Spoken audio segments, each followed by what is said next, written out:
राज्ञः परीक्षितः ब्राह्मणं शमीकं प्रति मत्सरः मन्युः च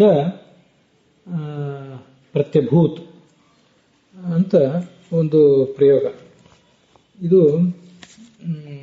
ಭಾಗವತದಲ್ಲಿ 1ನೇ ಸ್ಕಂದದ 18ನೇ ಅಧ್ಯಾಯದ 29ನೇ ಶ್ಲೋಕದ ರೂಪದಲ್ಲಿ ಕಂಡುಬರ್ತದೆ.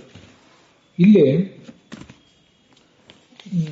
ಬ್ರಾಹ್ಮಣನ ಬಗ್ಗೆ ಅವನಿಗೆ ಕೋಪ ಬಂತು, ಹಾಗೆ ಅಸೂಯೆ ಬಂತು ಅಂತಿದೆಯಲ್ಲ, ಇದನ್ನ ನಮಗೆ ಪರಿಚಿತ ಇರುವಂತಹ ಕ್ರುಧದ್ರೋಹ ಈರ್ಷ್ಯ ಅಸೂಯಾರ್ಥಾನಾಂ ಯಂ ಪ್ರತಿ ಕೋಪಃ ಅನ್ನುವ ಸೂತ್ರ, ಅದನ್ನು ಪರಿಗಣಿಸಿ ನಾವು ನೋಡಿದರೆ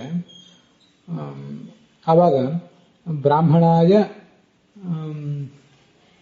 ಮತ್ಸರಃ ಮನ್ಯುಃ ಚ ಪ್ರತ್ಯಭೂತ್ ಅಥವಾ ಅಭೂತ್ ಅಂತ ಹೀಗೆ ಪ್ರಯೋಗ ಮಾಡಬೇಕಾಗ್ತದೆ. ಅಲ್ಲಿ ಅದಕ್ಕೆ ಉದಾಹರಣೆಗಳನ್ನ ಕೊಟ್ಟಿದ್ದಾರೆ. ದೇವದತ್ತ ಯಜ್ಞದತ್ತಾಯ ಕ್ರುಧ್ಯತಿ ದೃಶ್ಯತಿ ಈರ್ಷ್ಯತಿ ಅಸೂಯತಿ ಅಂತ. ಆದ್ರಿಂದ ಬ್ರಾಹ್ಮಣಾಯ ಅಂತ ಹೀಗೆ ಹೇಳಬೇಕಾಗ್ತದೆ. ಆದರೆ ಆ ನಿಯಮ ಇಲ್ಲಿಲ್ಲ.